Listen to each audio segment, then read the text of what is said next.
Welkom by die Klipkouers potgooi.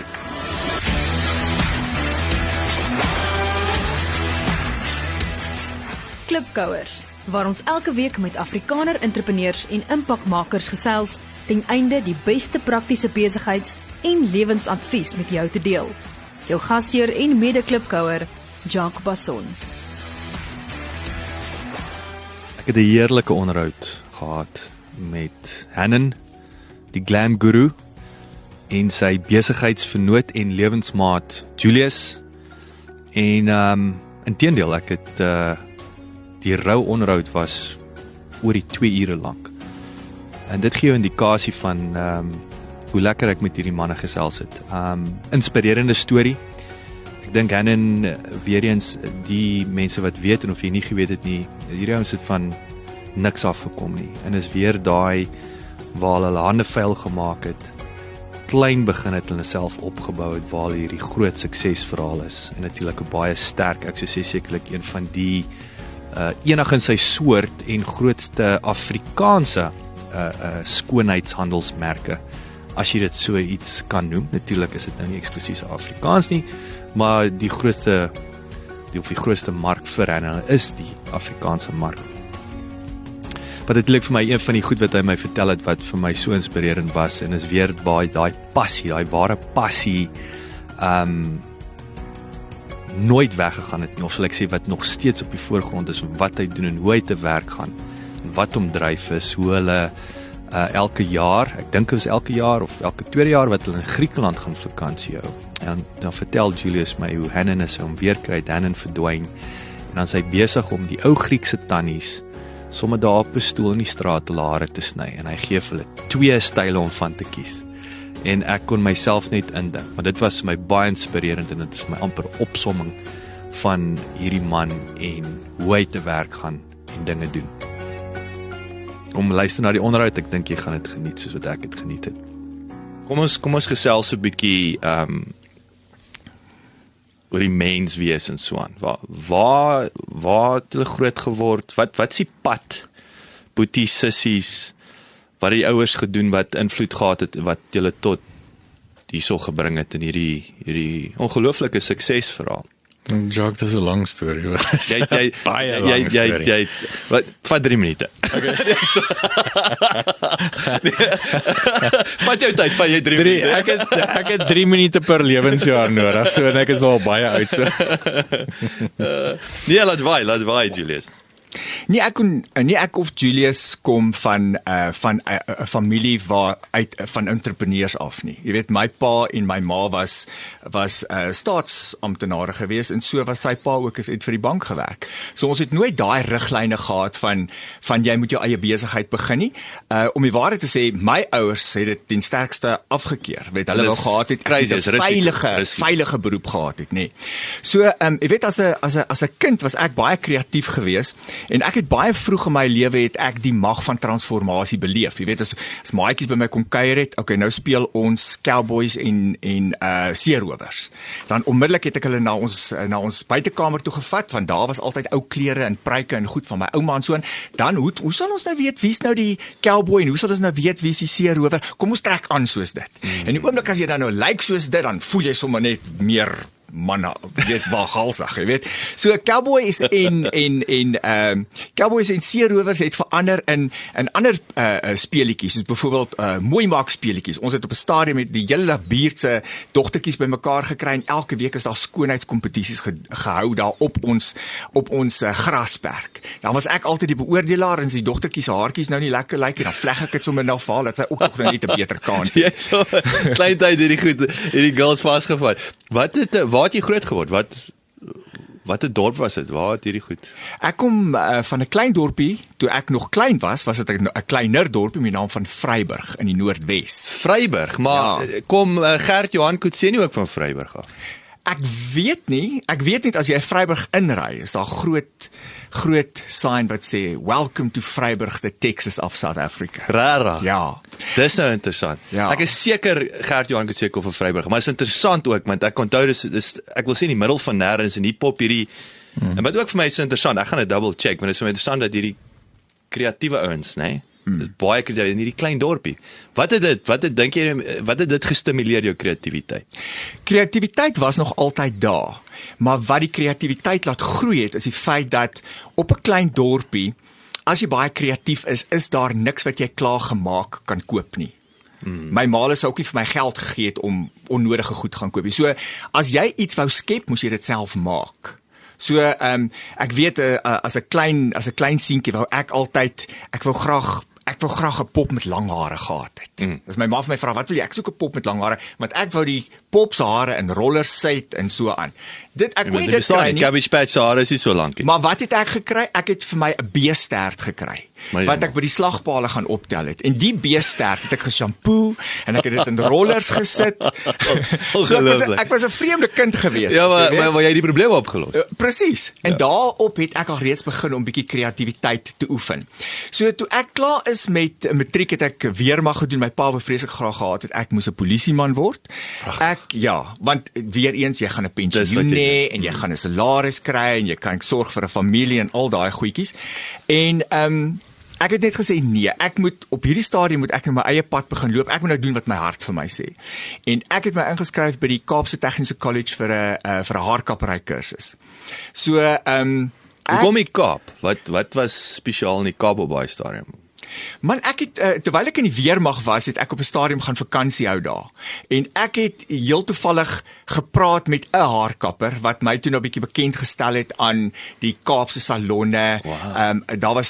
Daar's nog steeds 'n baie groot internasionale instansie met die naam van Into Coiffeur. Into Coiffeur is 'n internasionale haarkappery instansie wat sorg dat die standaard van haarkappery altyd goed is, bring altyd nuwe produkte in en so aan.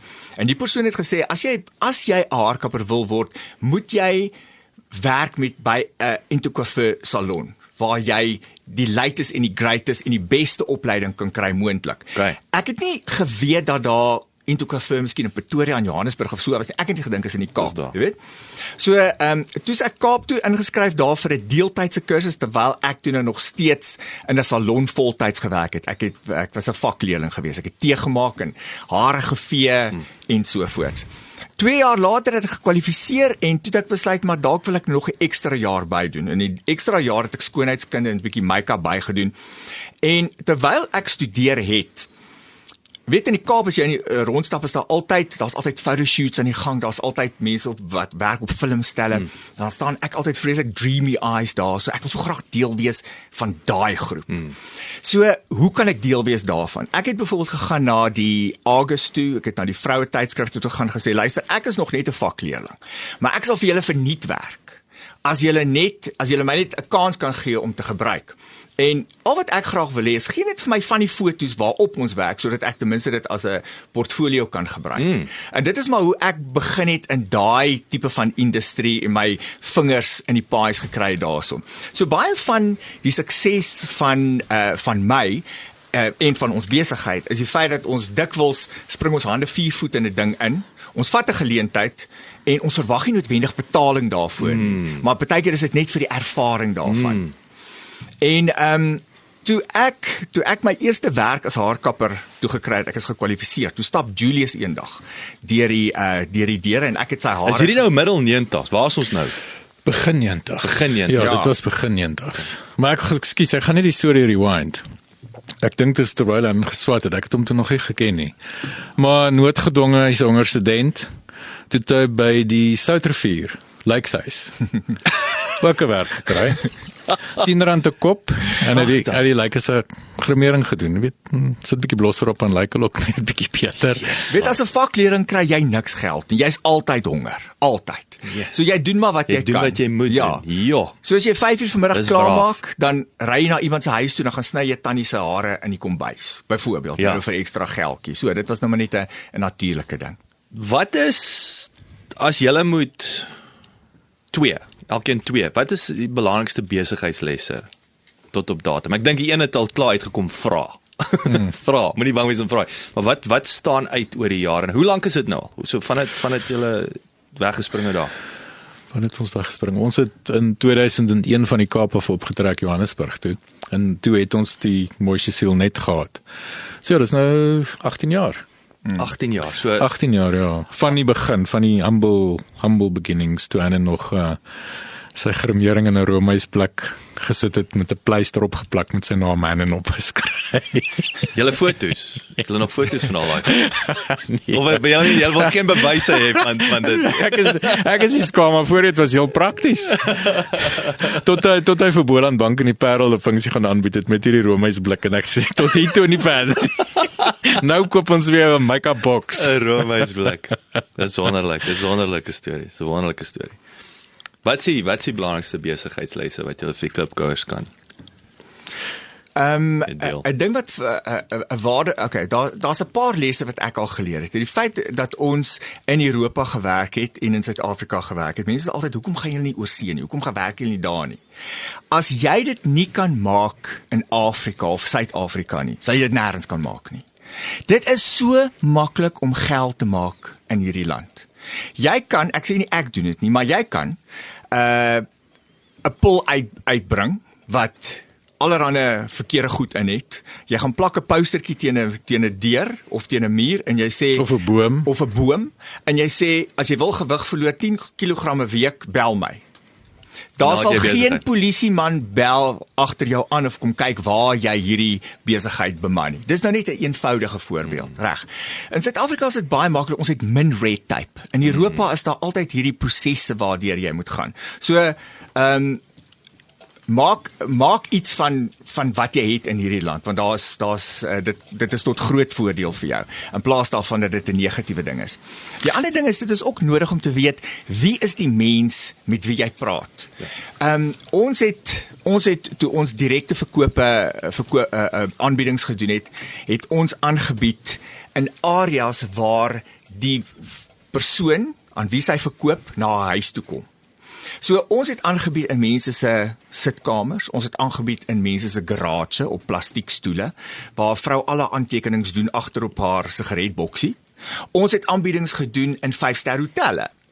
En vir elkeen van daai mense is die gemak waaraan hulle gewoond is belangrik. As ek daai vrou wat gemaklik is om haar aantekeninge op haar sigaretboksie te doen, vat na 'n 5-ster hotel toe, gaan ek niks verkoop aan haar.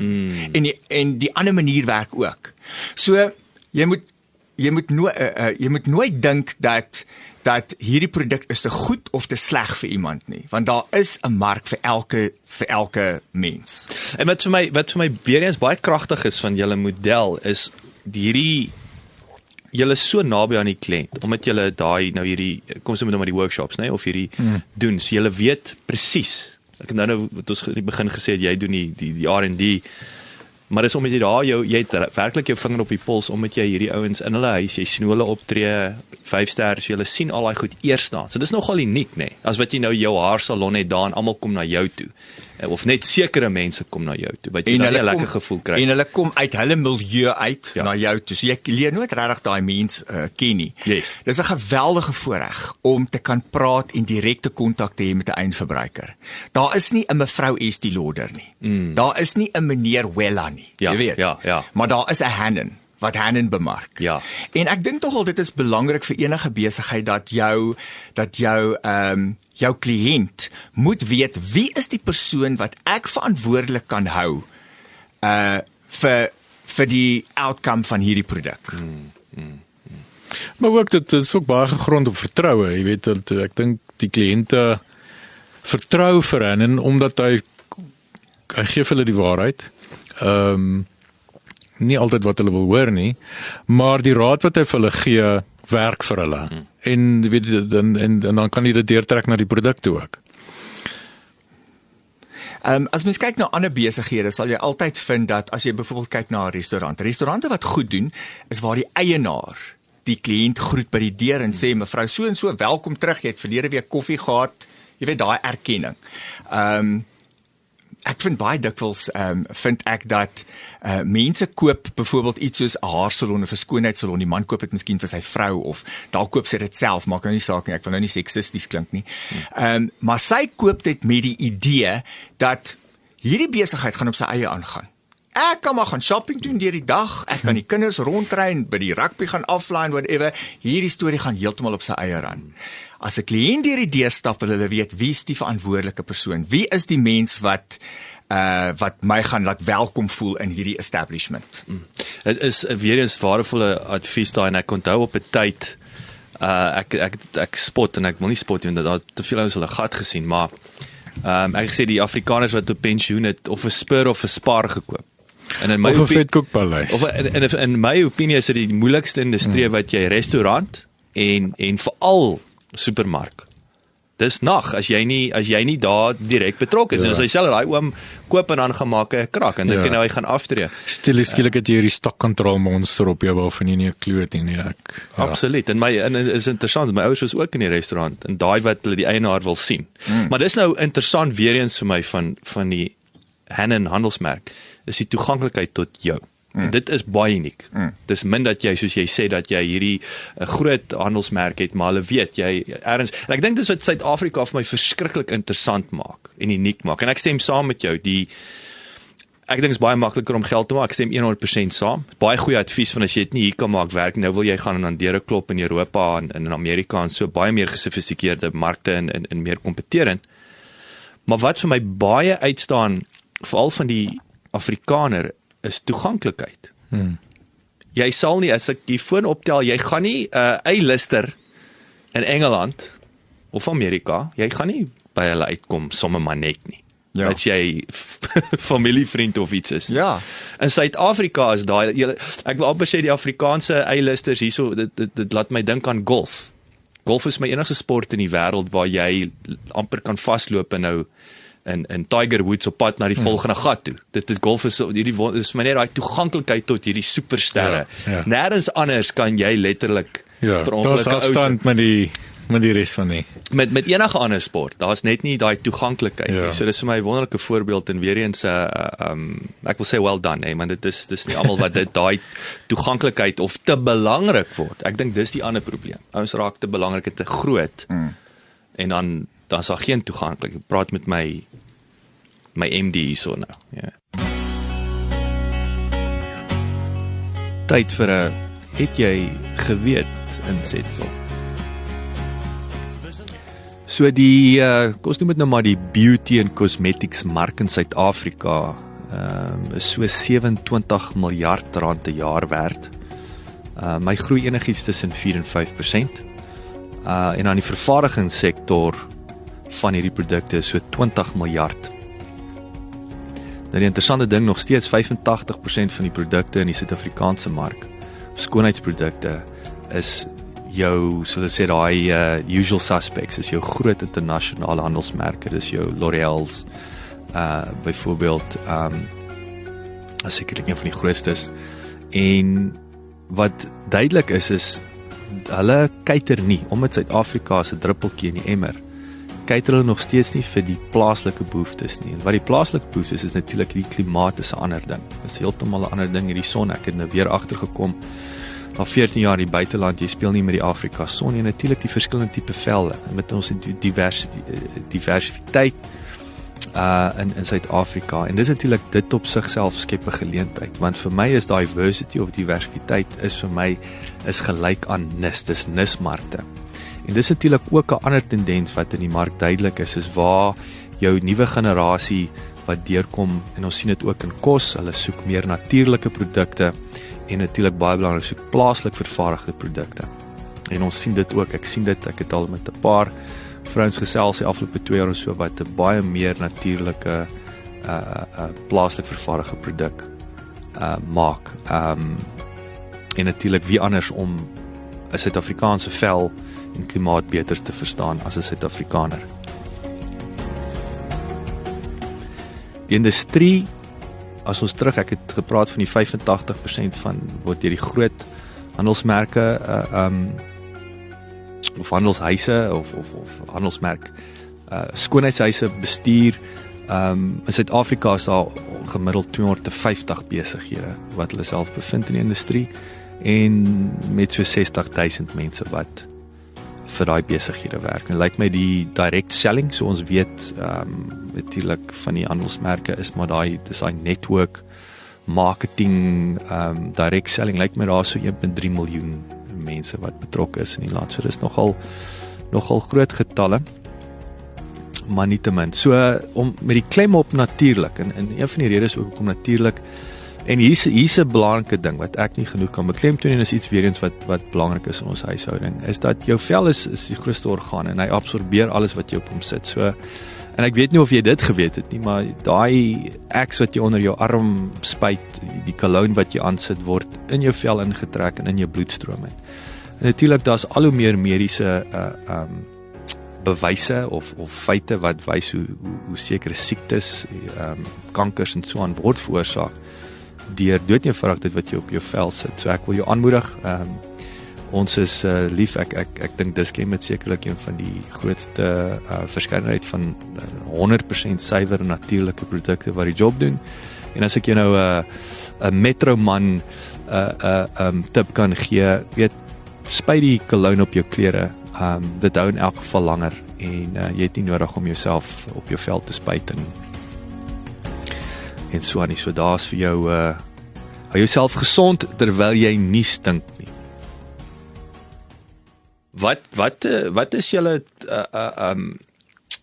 ek wil sê, wat is die winsgewendste produkte? Wat se tipe, jy het mos nou die hare, gesig, en wat is die 3 kategorieë? Hare, gesig, gremering en velsorg. Gremering, velsorg. Ja. Wat is die mees winsgewendste kanaal?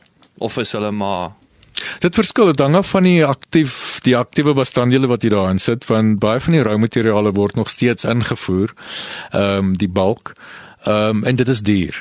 So afhangende van wat die belofte is van wat die produk gaan doen, hang jy af van wat se roumateriaal jy daarin sit. So ja, nee, daar is nie eintlik ek dink alles balanseer mekaar op die einde van die dag uit. Jy weet, daar's van die haarprodukte wat rarig ongelooflik duur is, maar ons kan dit nie vir meer verkoop nie. Jy weet, so jy probeer dit maar opmaak met 'n ander produk om jy weet 2 shampoos byvoorbeeld. So kosprys sal heeltemal verskil. Jy weet, maar jou winsgrense is ook verskil ook dan heeltemal. Ek hoor ja. Maar weet jy meer uit die oog van die eindverbruiker, shampoo, of dit nou volume gee en of dit nou fris wegvat, hulle wil dit moet min of meer in dieselfde prys klas.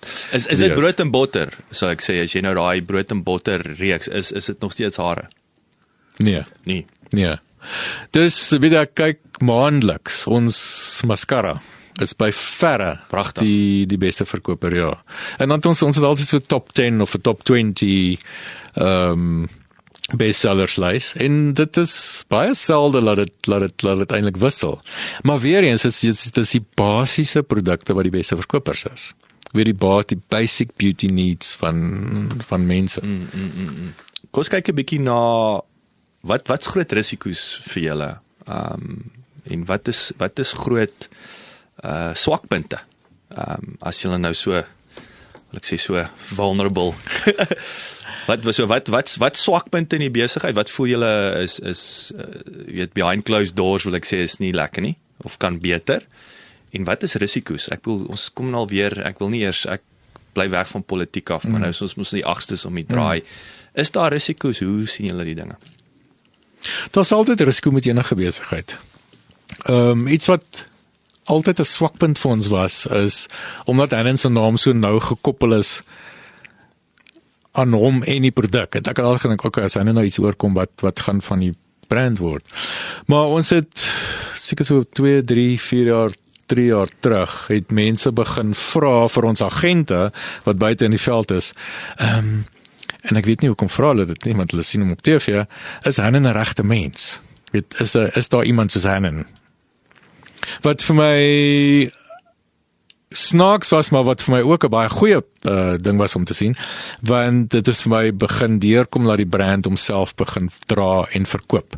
Laat die brand nie altyd op Hannon as persoon moet staat maak om daar buite uit te gaan en te verkoop nie. Wie die mense begin dit nou te sien.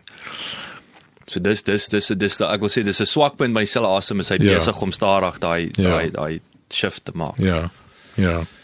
En hoe sien julle die threats? Ek bedoel, hoe lyk die as jy kyk na die hele kategorie, die skoonheidskategorie, is die risiko van die of invoer met die rand wat verswak, die koste opdruk, sien julle enigiets? Ek bedoel, is dit 'n prys-sensitiewe produk? Jy het nou genoem, daar's dalk 'n geleentheid vir 'n goedkoper reeks om dit nou weer te verskans teen dit. Man, ja, die rand is maar 'n bogger. Ek is 'n paar weke terug, toe moes ek noodgedwonge voorraad aankoop in dollar, en toe staan die rand op 14.75. Ja. En die supplier het my gesê, hey, as jy nie nou die goed, dan stort ek alles in die see. Ek moet dit nou kom haal, ek moet dit betaal en kom afhaal. En die ding is, weet, ons oorseese verskaffers, ek moet vooruit betaal, ek moet 'n deposit neersit en dan betaal ek die balans as hulle klaar is en dan eers verskeep hulle. So dis 'n klomp water wat uit die land uit gaan waarvoor daar nie geld in die bank is nie. So dis al klare risiko, weet, so jy het geld uit die land uit, jy het geld uit jou bankrekening uit, maar jy het nog nie die produk nie. En enigiets kan gebeur, al is jy verseker, daai skip kan sink, daar kan 'n oorlog kom, wat al een keer gebeur het, dink ek. So daai is een van ons lopende risiko's. Julius, Hanne, verskrik, dankie, is groot voorreg om met julle te kon gesels. Het wel gedaan, hoor. Ek dink julle het 'n ongelooflike besigheid. So well done, en ek sien verskrik uit na hierdie parfuum van julle, man. En ek hoop alles gaan van krag tot krag. Dankie. Baie dankie vir die geleentheid. Groot plesier. Elke geleentheid is 'n goeie geleentheid. Ek hou daarvan. Baie dankie dat jy geluister het. Vir 'n opsomming en notas van die episode, gaan asseblief na ons webwerf www.klipkouers.com en teken sommer in terwyl jy daar is, dan kan ons jou gereeld op hoogte hou. Baie dankie.